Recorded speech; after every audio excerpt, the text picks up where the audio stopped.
오늘 4월 7일 수요 예배를 드리고 있습니다. 기도드리고 또 말씀을 전하도록 하겠습니다.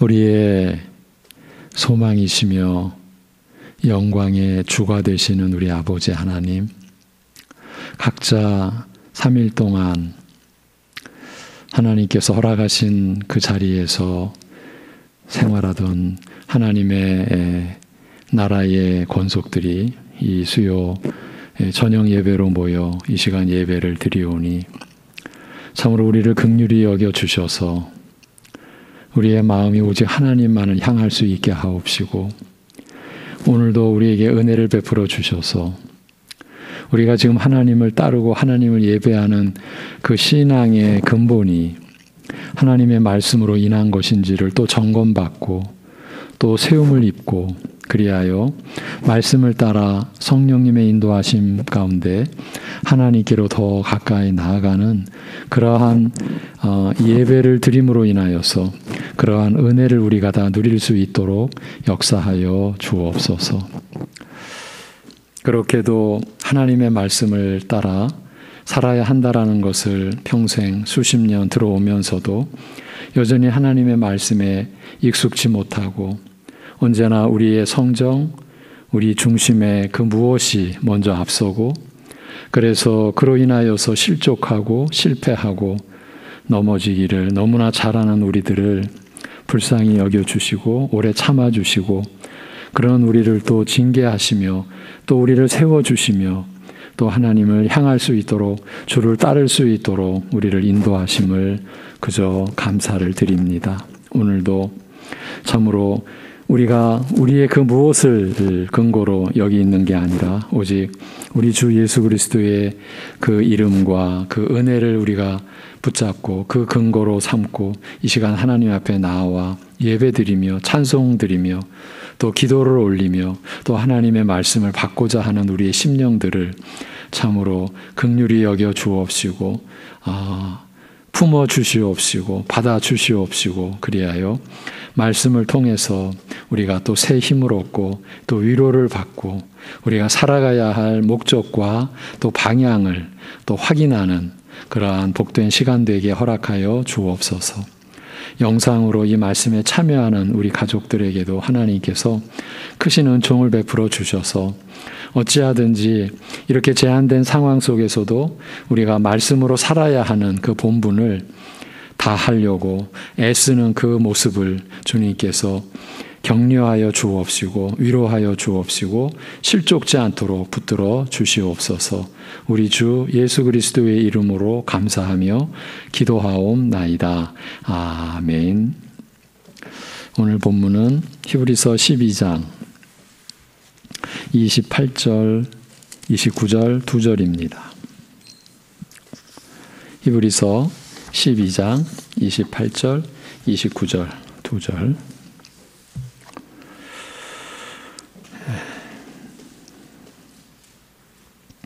그러므로 우리가 흔들리지 않는 나라를 받았은즉 은혜를 받자.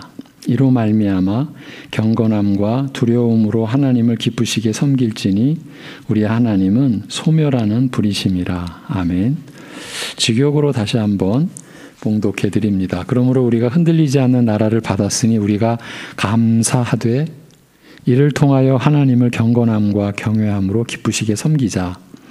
이는 우리 하나님은 소멸하는 불이심이라. 예. 이 히브리서는 전체 내용을 마무리하면서 먼저 예수 그리스도와 그의 피로써 세워진 새 언약으로 말미암아 어떤 변화가 초래되었는지, 달리 말하면 옛적의 선지자들로 오랜 세월 동안 조상들에게 말씀해 오신 하나님께서 이 모든 날 마지막에 아들로 우리에게 말씀하신 것이 어떤 역사적 의미를 갖는지 알리고자 새 언약이 옛 언약에 비하여 한없이 탁월하고 완전함을 다시 한번 밝힙니다. 옛 언약의 영광도 지극히 크고 중한지라 이를 목격한 자들이 도저히 감당할 수 없어 두려움에 떨었으나, 그래서 모세에게 당신이 말씀해 주십시오. 하나님께서 여호와께서 말씀하지 않게 해 주십시오.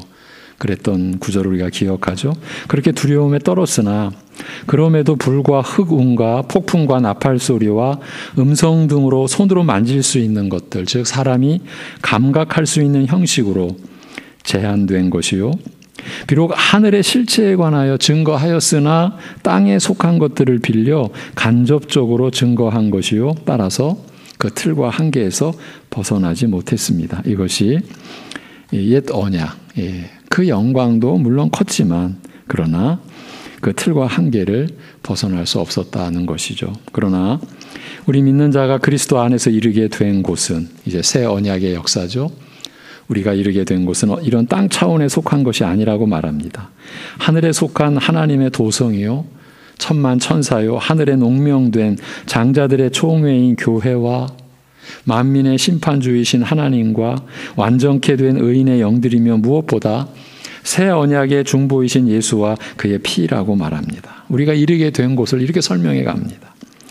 그 음성이 땅을 뒤흔들었던 옛 언약의 경우와는 달리 우리는 그리스도 안에서 이제 땅뿐 아니라 하늘 영역까지 뒤흔들어 무너질 것들로 다 무너지게 하시고, 무너지지 않을 영원한 것들만 남기실 새 하늘과 새 땅의 약속을 기다리게 되었노라고 말합니다. 장차올 우리가 받을 세상, 이제 흔들리거나 무너지지 않을 하나님의 나라를 우리가 기다리게 되었노라고 그렇게 말합니다. 우리는 그리스도 안에서 이처럼 흔들리지 않는, 결코 무너지거나 사라지지 않을 영원한 나라를, 그리하여 과거나 현재나 미래나 한결같이 모든 사람이 유일하게 바라고 사모하는 그 나라를 받았노라고 일깨웁니다. 우리 신자들의 지금 자리가 이런 자리입니다. 이 나라를 약속받은 그런 상태로 살아가는 것입니다. 그리스도 안에서 새 언약의 이런 놀라운 은혜를, 옛 언약과 비교할 수 없는 탁월한 은혜를 누리게 되었음을 상기시키면서, 그러면서 경계하되 너희는 삼가 말씀하신 일을 거역하지 말라. 땅에서 경고하신 일을 거역한 그들이 피하지 못하였거든 하물며 하늘로부터 경고하신 일을 배반하는 우리일까 보냐. 12장 25절에서 이렇게 말합니다. 앞서 히브리서 2장 2절 3절에서 천사들을 통하여 하신 말씀이 경고하게 되어 모든 범죄함과 순종하지 아니함이 공정한 보응을 받았거든. 우리가 이같이 큰 구원을 등한히 여기면 어찌 그 보응을 피하리요라고 경계한 말씀을 떠올리게 하는 내용입니다. 그러니까 히브리서는 반복되는 큰 특징을 가지고 있습니다. 옛 언약과 새 언약이 계속 비교, 대조가 되는 거예요. 그리고 경계하여 주시고 또 위로하여 주시고, 계속 반복되는 거죠. 그래서 지금 히브리서 12장의 내용이 히브리서 2장의 내용과 지금 겹치고 있는 거예요.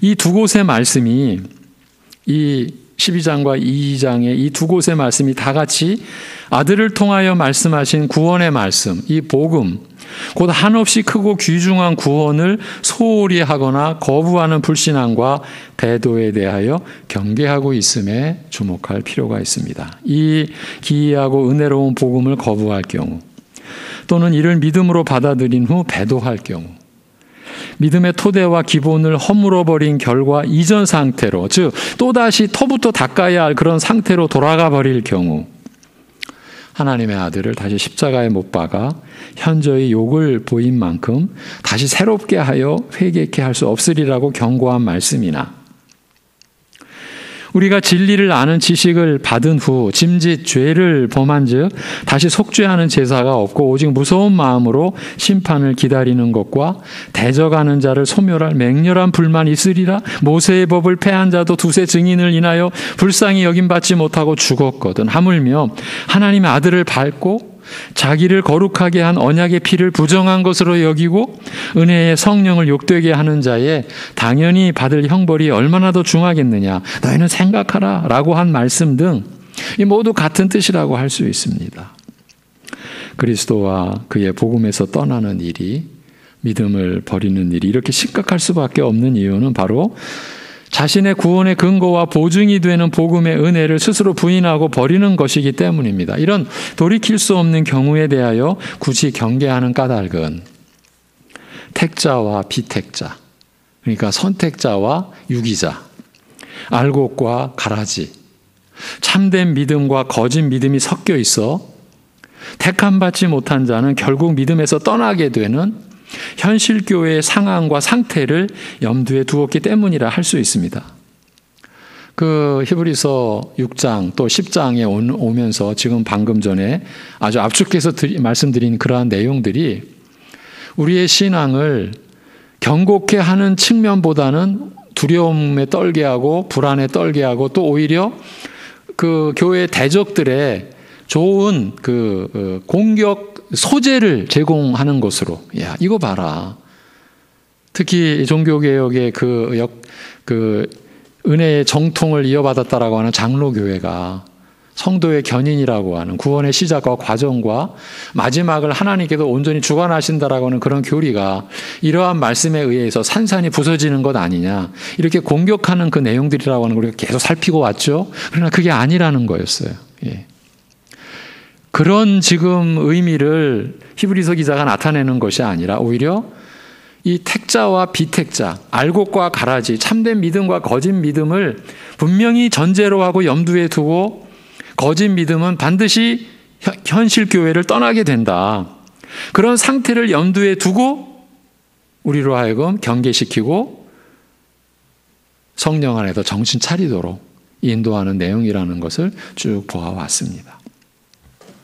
하나님께서 이 모든 날 마지막에 아들로 말씀하신 것, 곧 아벨보다 더 낫게 말하는 피로써 말씀하시는 그리스도의 복음을 거부하는 불신앙이 얼마나 심각한지 알린 다음 또한 다음과 같은 긍정적이고 적극적인 권면을 덧붙입니다. 오늘 본문입니다.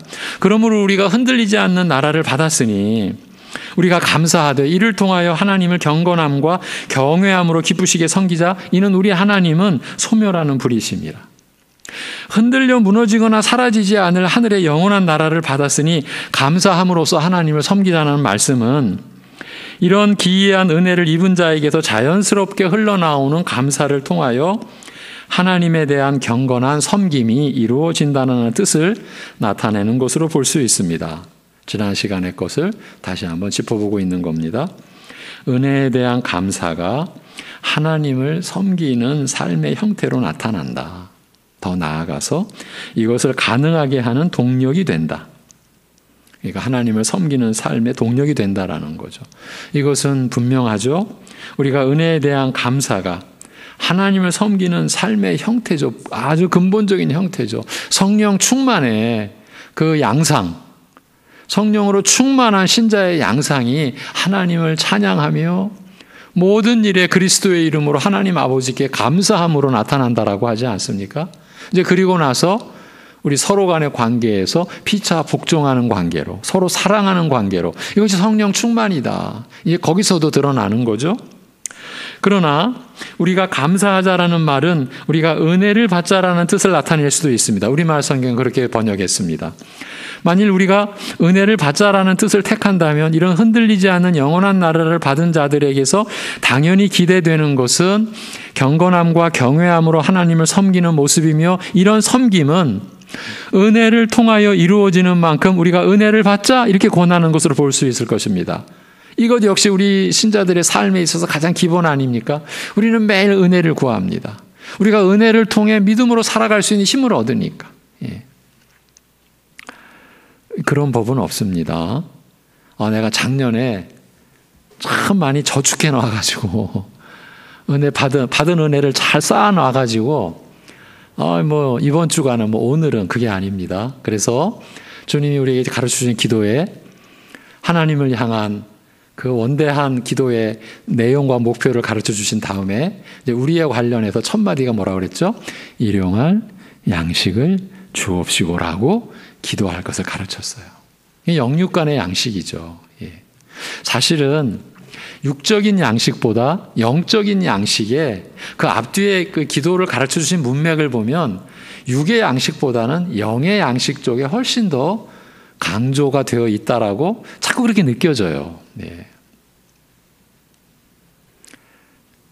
예. 그래서 우리가 매일 우리가 은혜를 구하는 거예요. 은혜를 받고자 하는 거예요. 예. 히브리서 4장에서 우리가 긍휼하심을 받고 때를 따라 도우시는 은혜를 받기 위하여 은혜의 보좌 앞에 담대히 나가자. 왜? 우리에게 대제사장 예수 그리스도가 계시니까 이렇게 돼 있죠. 그러니까 은혜에 대한 감사가 하나님을 섬기는 형식으로 이루어진다라는 뜻도 훌륭하나, 앞에서 우리가 본 바대로 여기서 우리가 은혜를 통하여 하나님을 섬기자는 뜻은 더 자연스러울 뿐 아니라 섬김의 삶까지 은혜 안에 포괄하게 되어 더 깊은 뜻을 나타내는 그런 장점도 있는 거죠. 또한 하나님을 섬기되 경건함과 경외함으로 섬겨 그를 기쁘시게 하자라고 권합니다. 경건함과 경외함으로 섬기는 것이 합당한 이유는 하나님께서는 한없이 자비로우시고 긍휼과 사랑이 지극하시나 또한 누구도 만홀히 여길 수 없는 거룩하신 분이기 때문입니다.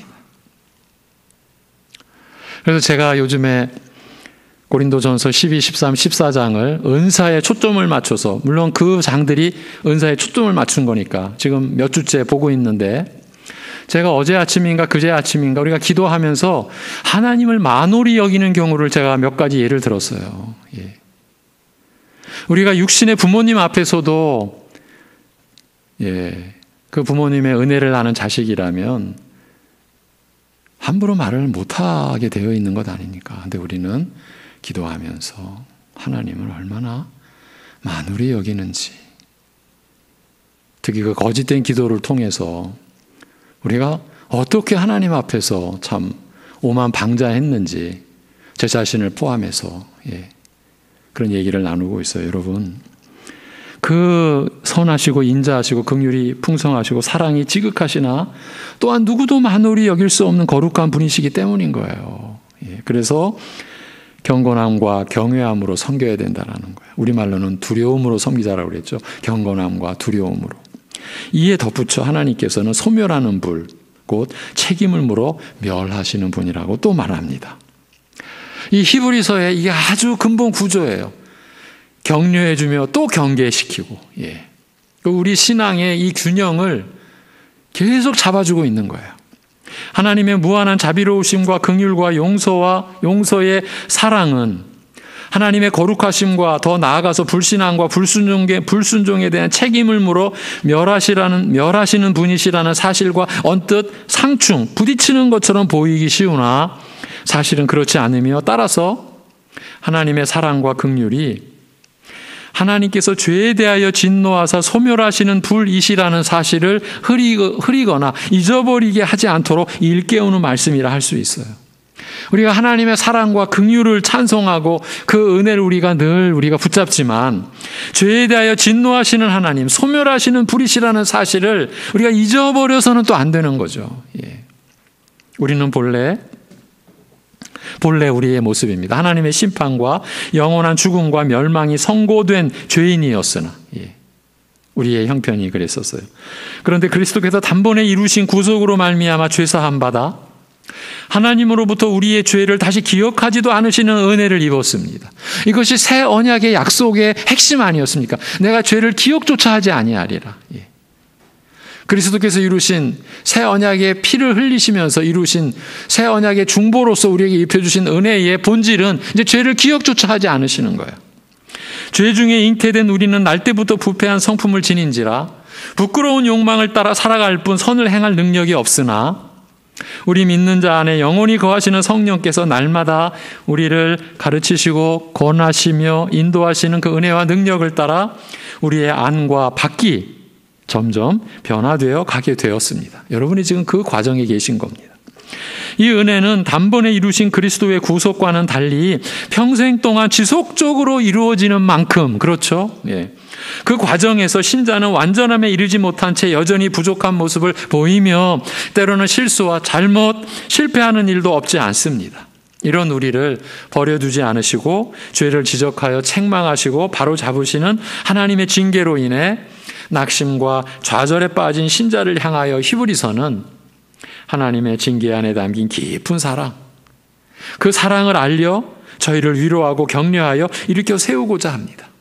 그 의미는 우리에게도 그대로 전달이 되어져 우리를 위로해 주시고 격려하여 주시는 것입니다. 저희를 죄악에 버려두어 죄 가운데 망하게 하지 않으시고자 꾸짖어 바로 잡으심으로써 결국 하나님의 거룩하심에 참여하게 하시려는 이 징계의 고귀한 뜻을 알려 저희를 위로하고 격려하고자 하는 것입니다. 참 많이 강조해 드렸어요.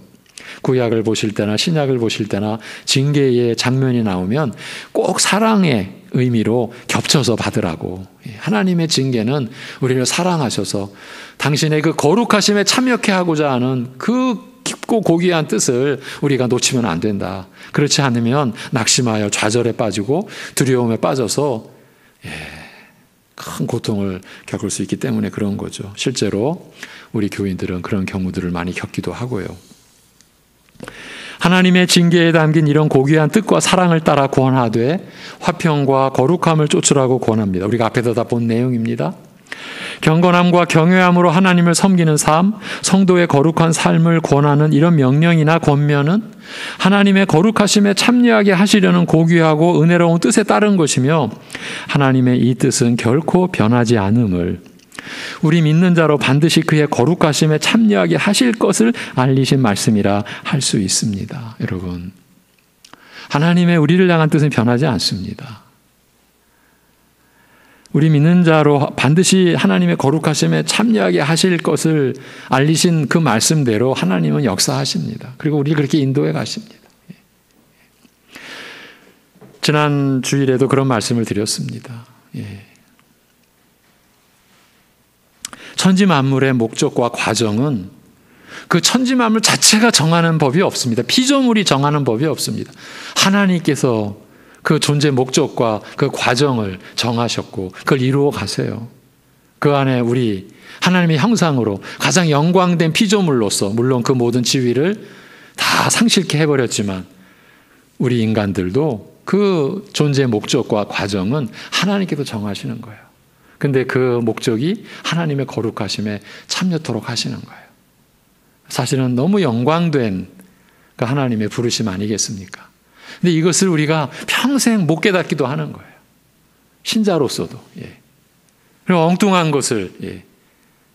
여러분 결국 하나님의 거룩하심을 외면할 때 인간에게 남는 게 뭐겠어요? 자기 영광이에요. 자기의 뭔가예요. 참 허망한 건데 그것이 이제 실제로 드러나는 날 그것을 쫓아온 그 시간이 길수록 그 탄식과 회개함의 깊이는 깊을 수밖에 없는 거죠. 왜냐하면 다 허망한 거니까. 여러분 그렇지 않습니까?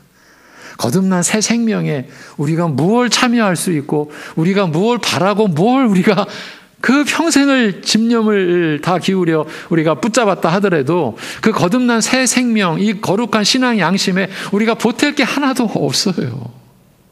근데 우리는 그 환상을 못 깨는 거예요.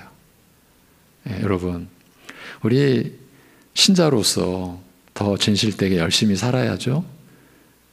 연세가 들어갈수록 더 그래야죠. 그랬을 때 우리는 이런 고백을 해야죠. 아, 내가 열심히 살아서 이런 은혜를 받는구나. 그렇게 가면 안 되고 거꾸로 간 거죠. 내가 이렇게 좀 더 진실되게, 좀 더 거짓을 버리고 진실하게 열심히 산 것이 하나님의 은혜구나. 여러분 이런 고백이 나와야 되지 않겠어요? 근데 우리는 거꾸로 많이 가요, 사실은. 아, 내가 이렇게 열심히 일했으니, 내가 이렇게 했으니 내가 은혜를 받지. 그게 그렇게 안 깨지는 거예요. 왜? 그게 죄의 본체니까. 그래서 까딱하면 은혜의 옷이 확 벗겨져요.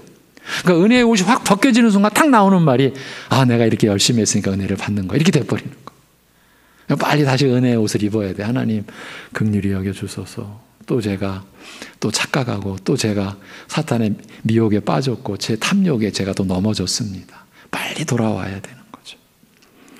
그게 우리가 하나님의 거룩하심과 그 영광됨에 참여하는 길인 거죠.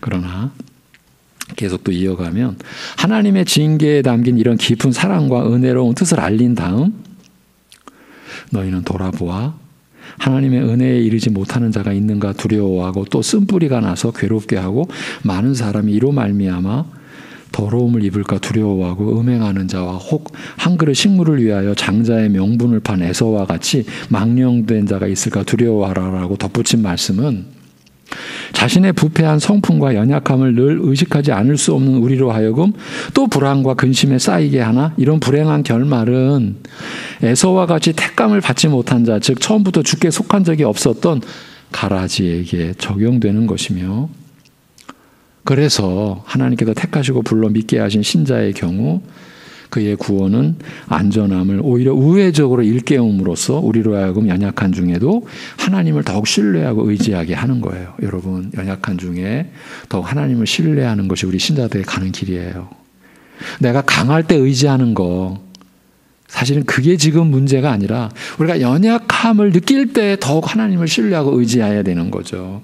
지금 히브리서는 이렇게 우리가 보아오면은요, 정말 현실적인 거예요. 예.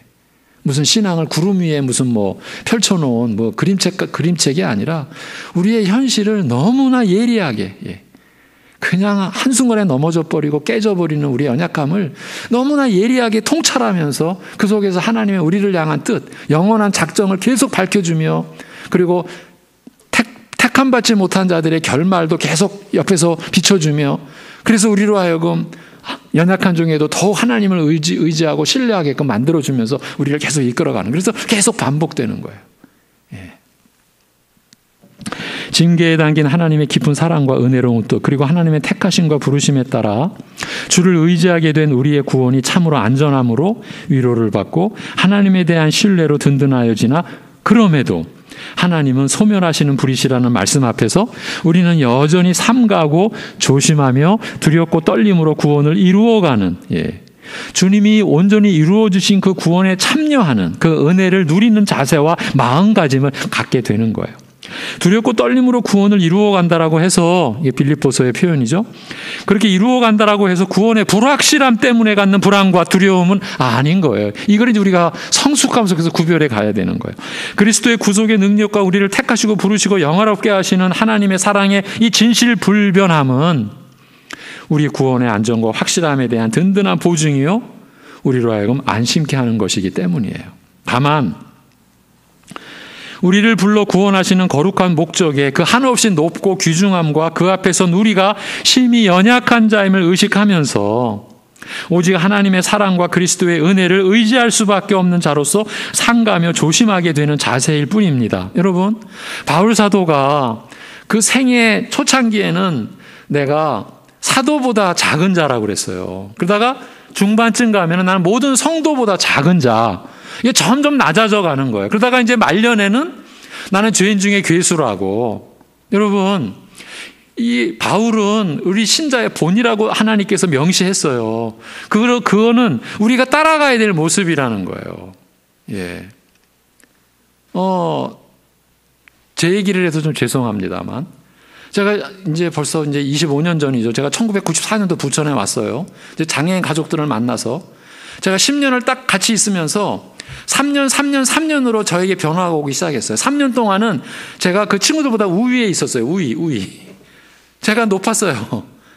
제가 뭘 줄자. 근데 한 3년이 지나니까 한 3년 동안은 이게 레벨이 같아. 저 친구들하고 나하고 같아. 근데 이제 나머지 한 3, 4년은 역전됐어요. 영적으로 보니까 내가 저 친구보다 아래야. 그게 저의 솔직한 고백이었어요.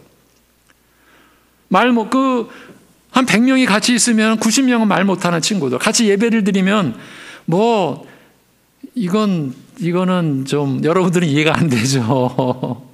그러나 거기에는 놀라운 살아있는 은혜가 있고요. 네. 그리고 그들이 막 떠들다가도 그들이 언어가 서로 통하지 않는데 하나님의 어떤 신기한 방법으로 하나님의 말씀을 듣게 하세요. 이제 그거를 느껴요, 전하면서.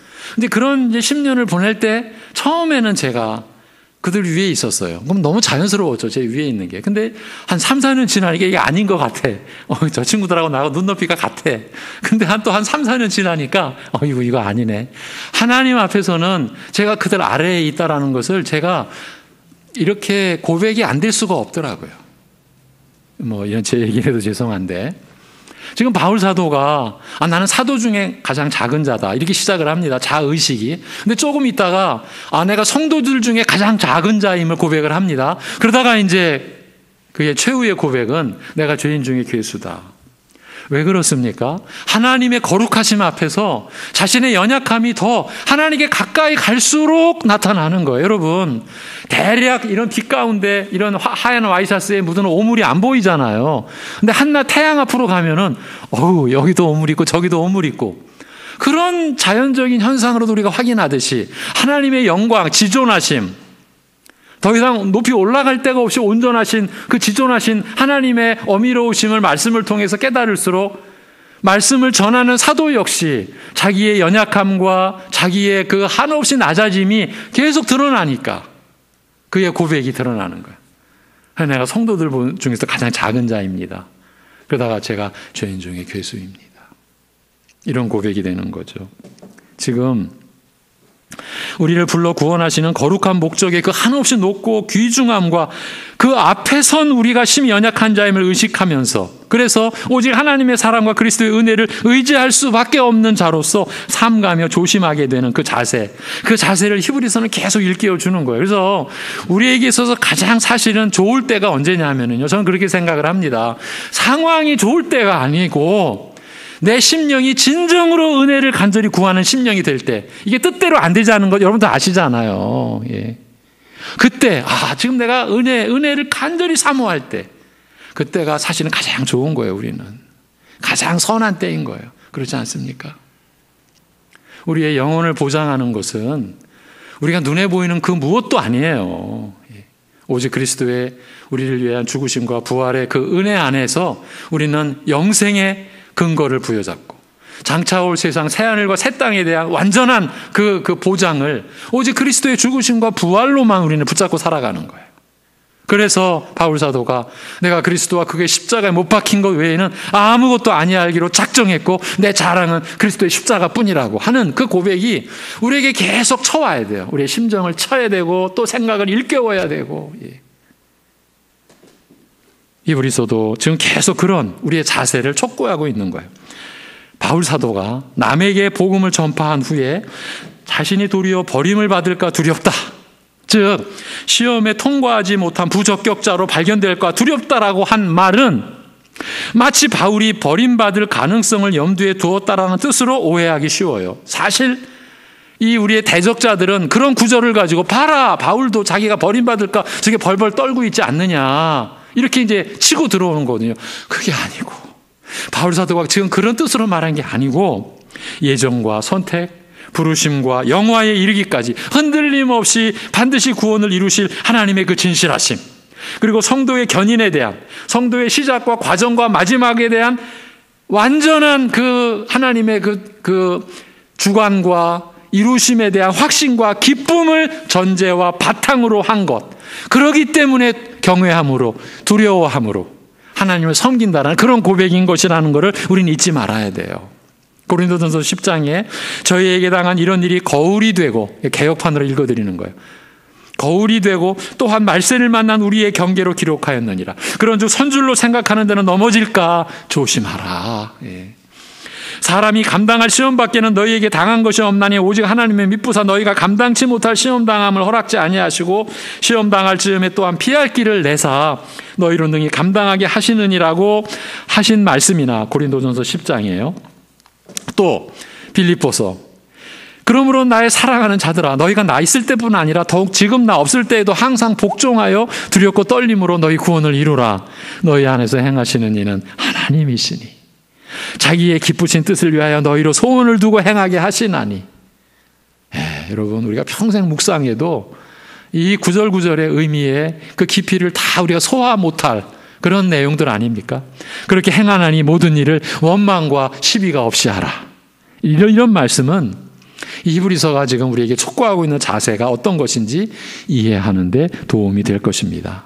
다만 믿음과 은혜로 시작한 우리의 걸음이 엉뚱한 오해로 말미암아 허사가 되지 않기 위해서는 우리 신자들이 경건과 성결한 삶을 추구하며 애쓰는 목적과 뜻이 무엇인지 정확하게 그리고 깊이 이해할 필요가 있습니다. 늘 반복해서 말씀을 드려옵니다만 우리 믿는 자로서 성결한 삶을 추구하는 것은 이것이 우리를 하나님 앞에 의로운 자로 세우거나 이 일에 도움이 되기 때문이 아니라는 점을 확실하게 할 필요가 있습니다. 믿는 자에게 있어서 하나님을 섬기는 경건한 삶이 무슨 뜻을 갖는지 좀 더 깊이 이해하는 데에는 갈라디아서의 말씀이 도움이 되리라 생각됩니다. 형제들아, 너희가 자유를 위하여 부르심을 입었으나 그러나 그 자유로 육체의 기회를 삼지 말고 오직 사랑으로 서로 종노릇하라. 우리가 영상 예배 드릴 때 작년에 다 우리가 보았던 구절이죠. 우리는 자유라고 하면 아무 것에도 제재를 받지 않고 내 마음대로 할 수 있는 상태로 이해합니다만 너희 자유를 육체의 기회, 즉 부패한 욕망을 따라 죄 짓는 기회로 삼지 말고 사랑으로 서로 종노릇하라고 한 말씀은 자유라는 것이 매우 적극적인 것임을, 즉 단순히 무엇으로부터 벗어나는 것으로 그치는 것이 아니라 무엇을 위한 자유, 무엇에 이르기 위한 자유이기도 함을 알려주고 있어요. 여기에서 말하는 자유는 더 귀중한 것, 선하고 옳고 거룩한 것을 위해 사용되는 적극적인 것임을 말해주고 있는 것이에요. 하나님께서 우리를 죄의 얽매임에서 자유하게 하신 것은 더 적극적인 자유, 하나님의 거룩하심에 참여하는, 여러분 하나님의 거룩하심에 참여한다라고 하는 것은 그리스도의 성품 우리가 닮아가는, 이렇게도 표현할 수가 있겠죠. 그 하나님의 거룩하심에 참여하는 고귀한 자유를 누리게 하기 위한 것이에요. 모세를 바로 왕에게 보낼 때 내 백성을 내보내어 나를 섬기게 하라, 이 말 전하라고 했어요. 저 못 갑니다.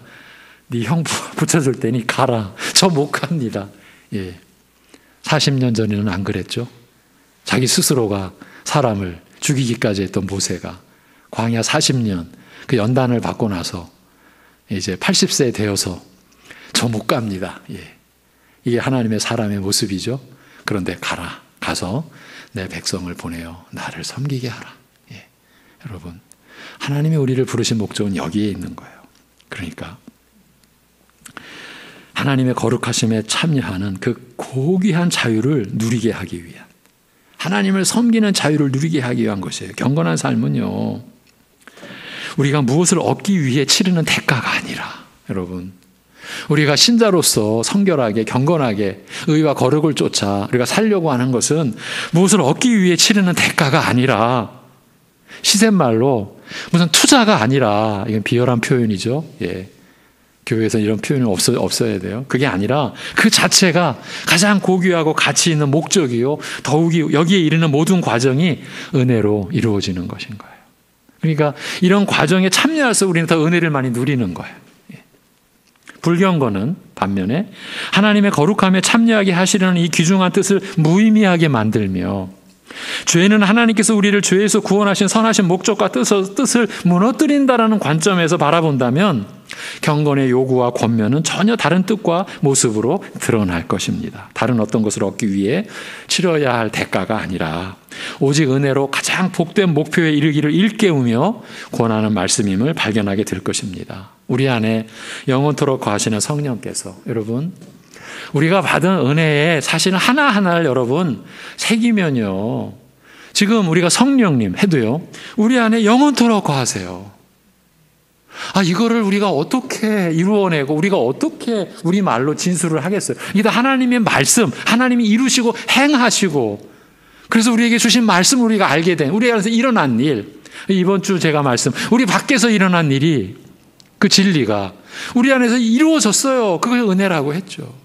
이렇게 우리 안에 영원토록 거하시는 성령께서 우리가 이르게 될 영광이 어떤 것인지 끊임없이 일깨워 바라보게 하시며, 하나님의 말씀을 보지 않고는 이거는 이룰 수가 없어요. 여러분, 우리가 무슨 상상, 무슨 이 세상에 없는 책을 본다고 해서 우리가 영원히 참여하게 될 그 영광을 볼 수 있겠어요? 오직 말씀으로, 그 말씀을 통해 성령께서 우리를 충만케 해주실 때, 그래서 우리가 이르게 될 영광이 어떤 것인지 끊임없이 일깨워 바라보게 하시며, 잘못 갈 때는 책망하여 바른 길로 돌아오게 하시고, 연약한 우리를 놓지 않으시고 끝까지 붙들어 그 목표에 이르게 하시는 것입니다. 이것이 우리 신자들이 걸어가고 있는 지금 이 길입니다. 이 길을 우리가 함께 걸어갑니다. 여러분, 함께 걸어가는 거예요. 이게 교우의 이게 관계예요. 그 영광된 길을 향해 함께 걸어가는 거예요. 여러분, 그래서 이 관계를, 하나님과의 관계를, 또 우리의 관계를 갈수록 더 소중히 고맙게 여길 수 있는 우리 모두가 되기를 바랍니다. 기도합니다. 하나님 아버지, 우리 신자의 삶의 섬김, 그 섬김의 가장 또 근본되고 본질된 내용들에 대하여 히브리서를 통해 우리에게 또 열어주시고 우리라고 또 조금 더 다가갈 수 있는 이 은혜를 우리에게 펼쳐주심을 감사합니다. 무슨 대가를 치르기 위한 경건의 노력이 아니라 경외함으로 하나님을 섬기는 것이 무엇을 얻기 위한 무슨 대가 치름이 아니라 그 자체가 너무나 귀하고 영광되고 너무나 놀라운 그 자체로 복되고 참으로 하나님께서 목적하신 뜻하신 그 자체로서 우리가 참 누려야 될 삶이라고 하는 것을 우리를 하여금 깨닫게 하여 주옵시고 그 섬김이 우리에게 이 세상이 줄 수 없는 진정한 기쁨, 그리고 이 세상은 흉내조차 못 내는 진정한 평강과 안식에 우리를 임하게 하는 그러한 은혜가 우리 안에 있을 수 있도록 우리를 이끌어 주시는 주님의 뜻을 이러한 말씀을 따라 우리가 한 걸음 한 걸음 내디디며 우리가 또 받으며 그 은혜를 누려갈 수 있게 인도하여 주시옵소서. 하나님 아버지, 코로나의 이 사태가 어떻게 우리에게 나타날지 예측할 수 없는 상황입니다. 이런 연약함 속에서 더욱 하나님만 우리가 바라봅니다. 하나님 아버지, 이런 상황에서 하나님을 의지하지 않고 하나님을 바라보지 않으면 우리가 어찌 살겠습니까? 하나님께 모든 걸 맡기고 의지하는 어쩌면 최적의 환경 속에서 우리의 연약함을 다 주님 앞에 내어 맡기고 한치도 내다볼 수 없는 그런 상황에서 주님께 모든 걸 의지할 수 있는 믿음의 연단이 우리 안에 있어 그리하여서 이 믿음의 시련을 통해 우리가 인내를 이루고 그 인내를 통해서 우리가 하나님의 사람으로 온전해지고 부족했던 것이 구비되어져 가는 그러한 일정들, 그런 역사들이 일어날 수 있게 인도하여 주옵소서. 교회 학교, 사실은 긍정적인 것보다 염려와 근심과 두려움이 더 큰 상황은 분명하나 그럼에도 하나님께 모든 걸 맡기고 이러한 일을 통해서 하나님께서 이루실 것을 우리가 소망하고 간절히 하나님의 은혜를 구하는 그러한 교회 학교, 그러한 우리 교회가 되어 우리가 또 일어날 수 있도록 인도하여 주옵소서. 여러 가지 고난과 숱한 역경을 우리 또 겪고 있는 우리 가족들, 우리 지체들, 지금도 병원에 입원 중이며 때로는 생사의 어떤 간음 속에 있는 우리 지체들, 가족들을 주님 붙들어 주시고 인도하여 주옵소서. 참으로 우리가 함께 기도하고 하나님의 이 역사와 도우심만 우리가 바라고 나아갑니다. 하나님 아버지, 하나님의 선한 뜻을 나타내 주시고 이루어 주시옵소서. 이 모든 것 주님께 의탁하오며 우리 주 예수 그리스도의 이름으로 기도하옵나이다. 아멘.